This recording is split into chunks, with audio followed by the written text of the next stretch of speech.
जो भी आप नंबर देंगे, एप देंगे, क्या उपलब्ध कराएंगे, ठीक है। तो कंज्यूमर केयर नंबर या जो भी आपको सपोर्ट इसमें प्रोवाइड कराना है। यहाँ तक कि इसके अंदर ये भी लिखा हुआ है कि आपको आपका जो बिल है वो निश्चित दिन तक सबमिट कर देना है विद ऑल द एविडेंसेस।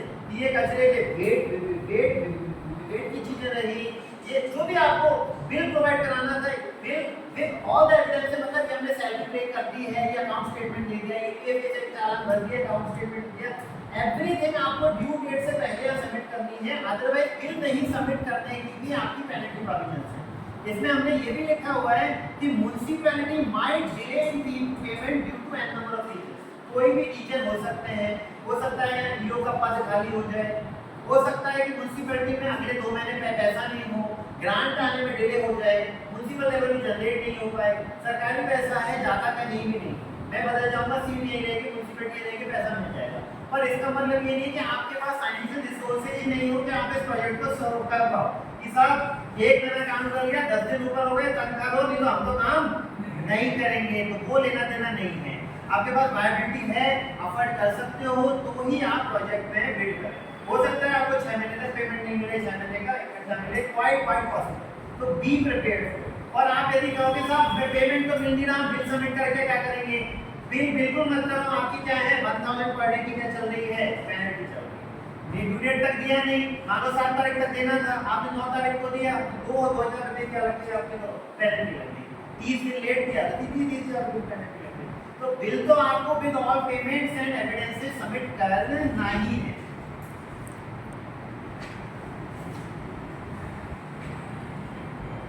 कचरे में एक निश्चित पैरामीटर्स होते हैं कि कितना मिट्टी निकलेगा, कितना पत्थर निकलेगा, कितना सेक्शन पानी का होगा कि गीला कचरा है तो कितना लोहा निकलेगा, कितना प्लास्टिक निकलेगा, कितना गत्ता निकलेगा, कितने क्लोज डाइवर नैपकिन्स वगैरह निकलेंगे।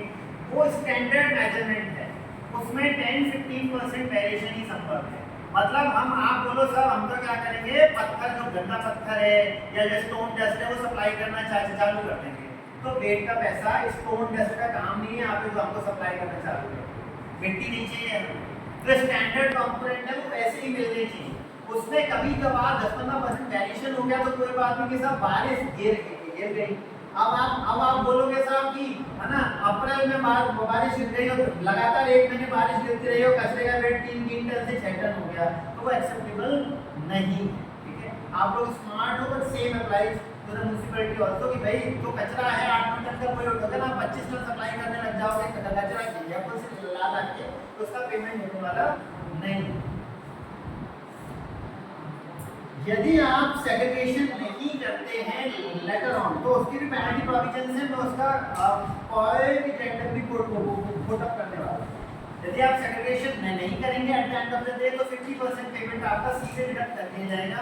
24 घंटे के अंदर कलेक्टेड कचरा सेग्रीगेटेड होना चाहिए। आज का कचरा कल शाम तक हर हाल में सेग्रीगेटेड हो जाना चाहिए। यदि वो परसों मिला तो उसके वेट के क्या कर जाएंगे, पैसे आपके कट कर जाएंगे, सीधे पैसे कट कर देंगे। मतलब कचरा कलेक्शन पोस्ट सेग्रीगेशन के साथ करना है, 3 महीने में लाना है, पर with in this 3 months also जो भी आप कचरा कलेक्ट कर रहे हैं उसका 24 आवर्स में आपको क्या कर देना है, सेग्रीगेशन कर ही देना है विदाउट एक्सक्यूज। कि कर्मचारी भाग गया, फ्लोर में लाइट नहीं थी, आंधी तूफान आ गया, भूकंप की तो कोई भी गारंटी नहीं लेता, बट प्लीज नेचुरल कैलेमिटी को छोड़ के और कोई भी एक्सक्यूज एक्सेप्टेबल नहीं।